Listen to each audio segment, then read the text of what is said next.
Hi, you're watching India Post Live. I'm Shivraj, and today we're discussing whether the Salman Khan hit-and-run case will go the same way as the Sanjay Dutt one. Well, you can also join in on the conversation by logging on to our website, indiapostlive.com. You can also download our India Post Live app from the Android store, and you can also join in on Twitter using hashtag #IndiaPostLive. Right. So will the case that has been a twist and turns for the last 12 years go the Sanjay Dutt way? A witness has identified Salman Khan as the SUV driver that drove over 4 people outside the American Express bakery in Bandra 12 years ago. What does this mean for the actor? Let's take a look. It's a setback for the Bollywood superstar, as a witness has now identified Salman Khan as the person in the driver's seat when the 2002 hit-and-run case happened. 1 person had died and 4 were injured in Mumbai's Bandra on September 28th, when a Toyota Land Cruiser ran over a footpath outside a bakery. The 4 witnesses had gone missing for years, and after many years, the police finally tracked them all the way down in Karnataka. Till then, the prosecution went to the extent of seeking revision of the charges from Section 304A of the Indian Penal Code to Section 304(2). Taban Khan's fans are hoping he will be spared. But if the witness's statement is anything to go by, then Sallu Bhai may soon be headed the Sanju Baba way. So what are the ramifications of the latest developments in that case? Joining us in studio, Menaka Guruswamy, who is Senior Supreme Court Advocate, Ashok Bagadia, Senior Journalist, and via Google Hangout, we have Gyan Tiwari, who's a screenwriter from Bombay. So Menaka, first to you. I think we've seen a lot of twists and turns in the case, right? It has been pretty much a case of injustice delayed and almost denied, because there were 4 people involved. There was 1 person who died, and there are others injured very grievously. I mean, you know, Salman Khan's case is sort of emblematic of the Indian judicial system and the Indian legal system. This is a case that has gone on for 12 years. If you believe that justice must be expeditious as well, then it has kind of broken that principle. In criminal cases especially, evidence decays, witnesses die, as has happened in Salman Khan's case. Memories fade, judges get transferred, evidence goes missing. With time, you know, criminal cases get weaker. Now, over 12 years, much has happened to all of those 5 ingredients that go towards proving a charge.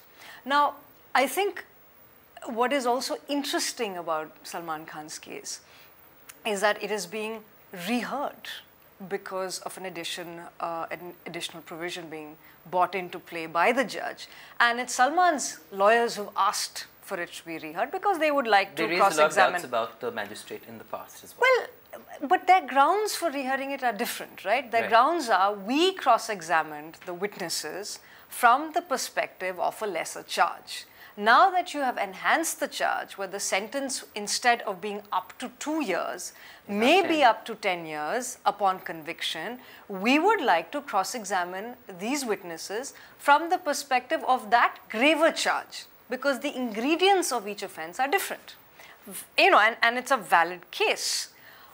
So I think there's a lot, you know, this case tells you a story about this country, you know, folks sleeping on a pavement in the metropolis that is Mumbai, you know, allegations that allegedly this bigger-than-life superstar is drunk, is driving or is at least sitting in this vehicle, runs over people, kills 1 person. 12 years later, we're still interrogating the same story. Right. So I think it's very emblematic of maybe what ails this country. Now, Ashok, the media covered the case in great minute detail, and I gather a lot of what was cited in the media, what Salman allegedly said, what someone else allegedly said, what his deceased bodyguard driver allegedly said, have all been cited in court. Is this somewhat of how the discourse has really gone in this case, larger than life, as Menaka said, figure, now sort of playing both the media and the courts? Well, firstly, I tend to agree with what Menaka has said, that the kind of problems which actually afflict our judicial system, and how criminal cases which should be concluded in expeditious manner get delayed. Now in this particular case itself, it's been going on for more than 12 years. Now coming to your question as to how the media has been reporting this case, it's not just this particular matter. We've seen in every high profile matter, media crosses that Lakshman Rekha and actually does report on issues and matters which are not relevant to the case. In fact, we saw that in Arushi case, we are seeing that in Salman Khan hit and run case, we saw that in BMW hit and run case also, the Sanjeev Nanda BMW hit and run case also. But now what is really important is, the most important point here will be whether the presiding judge who is conducting the trial, whether he gets influenced by what gets reported in the media. It's very easy to say that the judges will not agree to the fact that they do not get, in the sense, influenced by what's reported in the media, but at the same time, they're human beings. They do read newspapers, they watch television, and there's social media in the mix as well. Yeah, actually, yeah. And their psyche does get influenced. So in this particular case, yes, there is a lot which needs to be done, in the sense maybe possibly a restraint on media on reporting non-factual matters which are not relevant to the case. That kind of a restriction could be imposed. Okay, we also joined on Google Hangout by Gyan Tiwari from Mumbai. Gyan, what is the perspective from the industry on how the case has sort of played out and what's happening now? As and now, see, everyone has been talking about the case, the reported incident that has been around 12 years ago.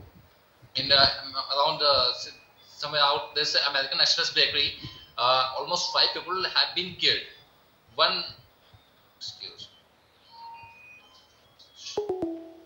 You know, Manika, I think that's a very moot point that Gyan, before we lost him, raised, is what of the people who were impacted by this case? What, I mean, are we in this whole, you know, race to talk about either Salman's side or the way the protracted battle has gone on, forgotten these invisible victims? Yeah, sure. I mean, from the media's perspective, victims aren't sexy. You know, Salman Khan is. It's unfortunate because, you know, one person has died, has been killed. I mean, whoever was driving, under whatever circumstances, a person has been killed. 3 people have been injured. You know, it's a conversation we were having prior to this show. What is the extent of injury? If they're sleeping on the street, that means these are manual laborers. So physical, permanent, long-term physical disability has an egregious impact on their livelihood capacity. That is not a story that we are being told by the media. So these 3 young men, and they were presumably young at that time, have had things happen to them in the last decade and odd. It is not a story that we hear. We do hear the story of the success of Dabang and, you know, Jai Ho and all that. And it's important because you must understand, judges are not just reading the sports page in a newspaper. They are going through the entire newspaper. There is always, in any criminal case, and I say this outside of Salman Khan's case, you know, you talk about prosecution of an alleged offense, you know, which is in any which way captured the media's imagination. And the reporting of that, and I agree with my friend, you know, the reporting of that often crosses lines. You're often influencing the judicial mindset. Judges often come to court espousing a certain mindset, which has been picked up from externally and not within that case in the courtroom setting. Exactly, and Ashok, just coming to that question, you know, we opened the show where we were drawing parallels with the Sanjay Dutt case. I mean, it's easy, right? You know, there are 2 superstars, both in different matters. That's a danger that we kind of lapse into as well, as the media or as people reporting the case, seeing these larger-than-life figures. Well, there's actually one difference between Sanjay Dutt and this case. Sanjay Dutt has been convicted of a more grievous charge of terrorist act. Now, in fact, he's already behind bars. But again, even behind bars, he's making news because he's getting payrolls. The state of Maharashtra suddenly seems to be deciding to being very generous to him and releasing him on payroll after payroll. But in this particular case, what needs to be really done is that there has to be a degree of sensitivity in the sense that as the case is progressing. But what we are seeing here is that an added charge of 304 Part 2 has been added against Salman Khan, which invites a punishment of up to 10 years in behind bars. So from here on, it's basically the additional sessions judge who will be conducting the trial. And what will be important at this point in time is the fact that 3 people have come out. Now they are suddenly saying that they did see Salman Khan step out from the driver's seat, and he was drunk, and in fact he was not in a position to know what has really happened to him. But again, you know, the matter is sub judice. Evidence has not been adduced by either sides, whether prosecution or the defense. But we'll really have to wait and see how it plays out here. But it will be very interesting to watch this particular case unfold. Gyan, we lost you in between. You were saying, you know, we've been discussing how it will be interesting to see how the case unfolds now that new witnesses have come in and said that they saw him driving the car. What's the view from your perspective?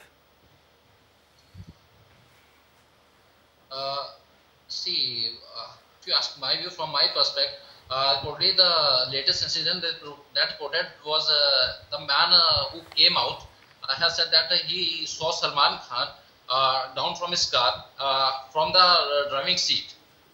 So it's a direct view that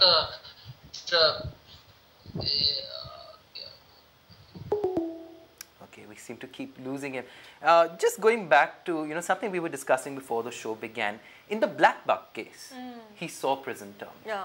Right? Why is it taking 12 years in this case where human beings, human lives were at stake for it to take so long? Look, I mean, the legal and the technical answer to this would be that there were probably, and I don't know the nitty-gritties of the Black Buck case, but there were probably more witnesses. From what I read, villagers, you know, kind of apprehended him quite quickly, took him to the cops. So there's an immediacy between the act, the cause of action, and the accused, right? So all of that happens in the Black Buck case. You know, it was presumably there was less time to degrade evidence, so on and so forth, right? You know, one could be caustic about it and say, well, maybe animal life is more precious than human life. I think I don't want to be caustic when, you know, because I think our assessment of a criminal case, even if the prime accused is Salman Khan, has to be measured, you know, and has to be located in documents, the evidence, the facts.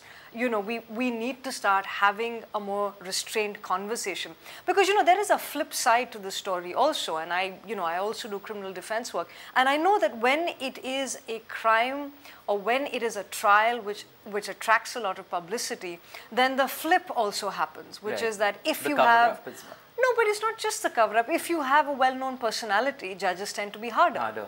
If you have a well-known example out of them. Right. If you have a well-known personality, the police are often harder. You have freezing of assets. You have, you know, travel permission being withdrawn. You know, basic things that you and I take for granted will be taken away prior to conviction, prior to even a charge sheet. You know, so I think it cuts both ways. But what is common to both effects, both extremes of this situation, is that, one, the justice system takes way too long. You cannot have a legal system that is protracted. You cannot have a media that crosses lines. I think the conversation has to be, well, what are the ingredients of culpable homicide not amounting to murder? If you have an accused who is drunk, then can you say that there must be an awareness that when I'm driving a big vehicle, I'm drunk, I will probably cause an accident which will lead to death? You know, can you ascribe that kind of knowledge? Probably. You know, a conversation about the difference of the two charges is an interesting conversation to be had. But that is not the story that is told. The mainstream is You know, the story that is told is Salman Khan has a French beard, wears this shirt, and, you know, goes to the court, and he's accompanied by his two sisters, and he's dozing off. The periphery becomes the story. The periphery becomes the story. The story is always, you know, circumstances that surround the personality, about the personality and his or her dating life. And that's again the problem, you know, the personality becomes larger than the story itself. And in this particular case also, we are seeing the same thing, that Salman Khan has suddenly become larger than the story. Absolutely. The story here is not Salman Khan. The story is that he's responsible. There were people who died in this accident, the case has been going on for the last 10, 12 years. The matter has to be expedited, and the charges, if they stick to him, have to be decided quickly by the sessions judge, so that there is no further delay. Loopholes as well. Of loopholes. Yeah. Sure. Okay, so we've lost Gyan, but Okay. Ashok, the big question also is that the media is also reporting that witnesses have been threatened, that there are now, tactics being used to try and jeopardize the case. Do you think that the flip side might also happen, that the judge will take cognizance of things like that?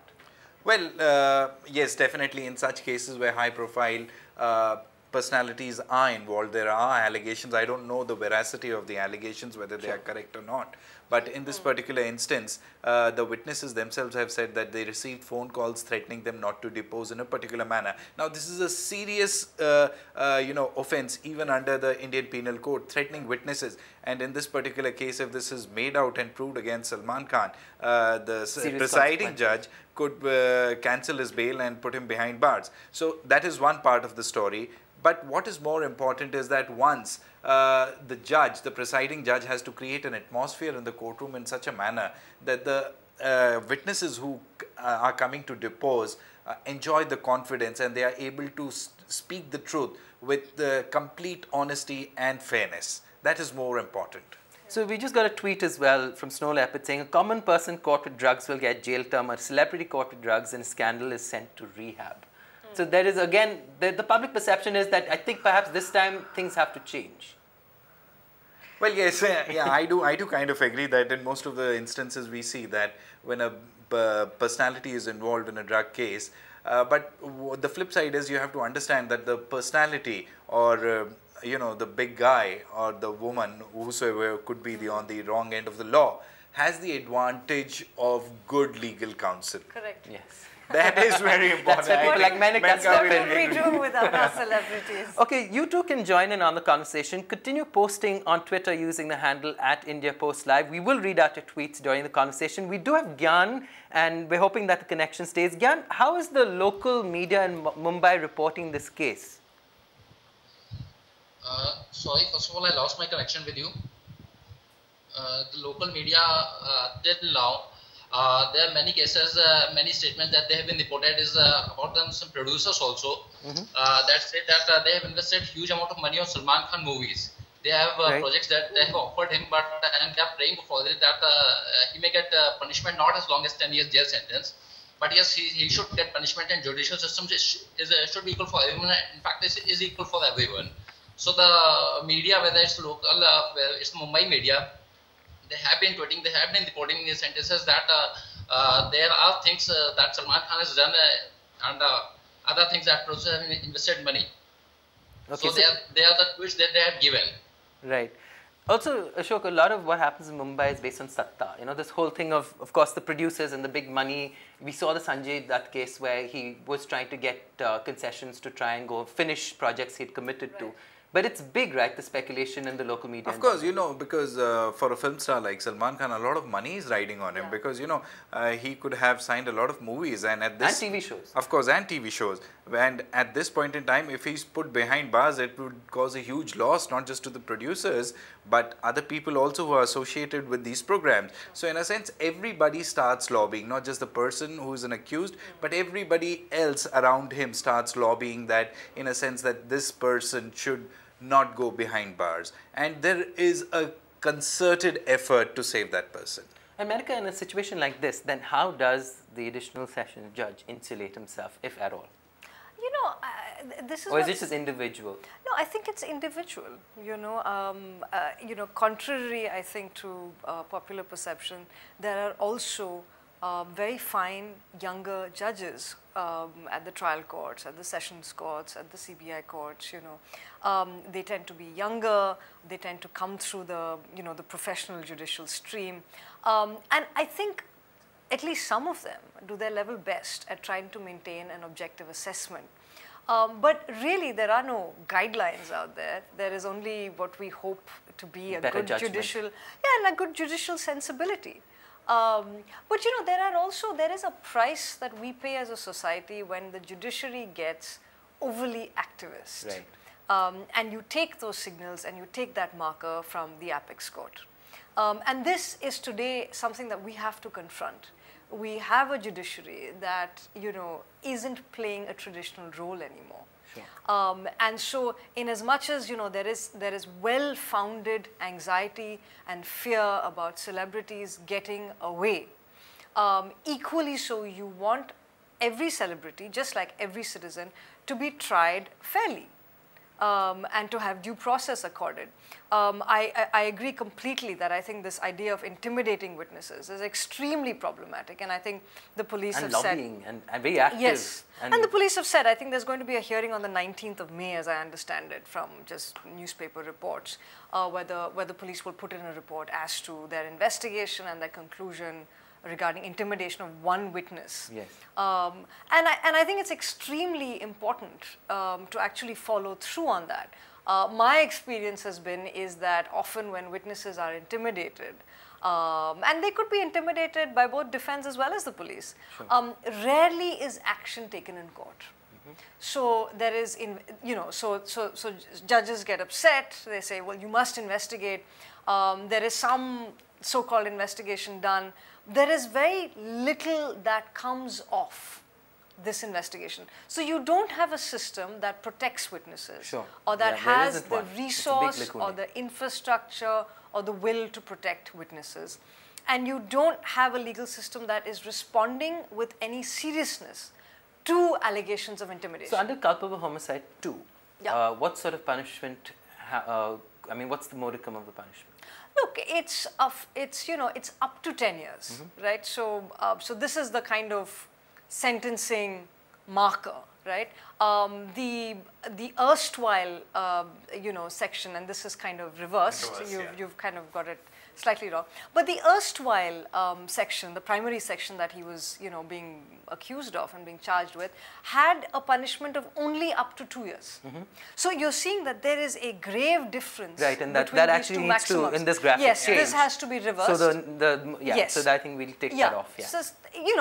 So, so you're talking about an enhanced charge. Now, as a defense lawyer, you would like to cross-examine witnesses along the lines of both the factual parameter as well as the ingredients of the offense. So Mr. Khan's defense lawyers would not have been able to cross-examine these witnesses now with the graver charge, which is what they'd like to do in this new kind of phase of this kind of case. So we just wanted to go one last step to Gyan. From a Mumbai perspective, are there people actually talking to those who were impacted by this case 12 years ago? Are we getting to hear stories from them, at least at the level of the local media? Yes, obviously. So what kind of reporting has happened? What kind of things are these witnesses or those impacted by the case saying? See, according to a recent update, I've heard just 1 hour ago, there's a death threat given to the witness. There's a death threat given to the witness, and local media have been consistently... Okay. So again, this is all based on hearsay so far. Like you're saying, the court will hear these allegations on the 19th of May.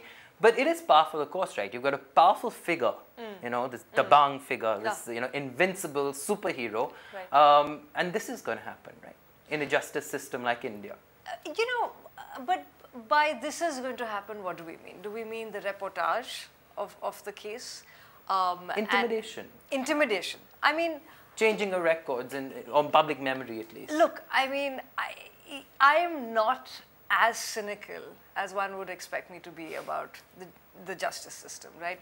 I have I have great concerns with this kind of justice being delayed. This is the story of every case. If you had a property dispute, you'd be stuck in court for 10 years. Ever. That doesn't mitigate what is happening to you. It is wrong, but it explains the system, because we don't have an adequate number of courts, we don't have infrastructure, you don't have enough judges, there are vacancies everywhere, nobody wants to be a public prosecutor, there are way too many defense lawyers, overall the caliber of the bar usually is poor. I mean, let's not even get started on this larger story, right? We're focusing on this one case. Is intimidation part of the course? It must not be.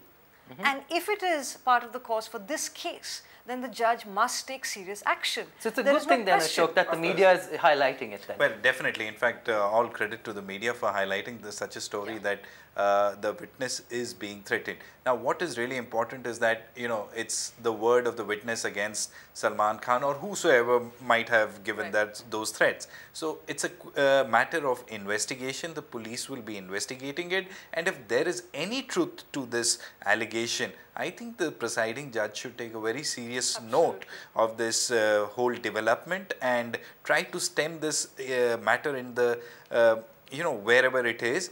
And in fact, I reiterate the fact that he should give an atmosphere or an atmosphere where the witnesses are able to depose fearlessly without, you know, not being threatened or influenced by anybody. But that goes back to what Menika said. We don't have a witness protection or at least some sort of fallback for witnesses in such high-profile cases. Well, your consequence to this is if an accused is out on bail, then, you know, bail is cancelled.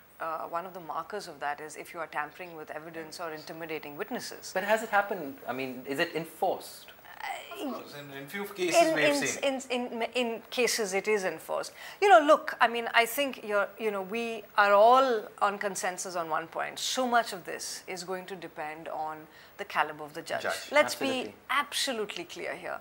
And if you have a strong and a fair judge, you will have an outcome. And by that I don't mean sentencing.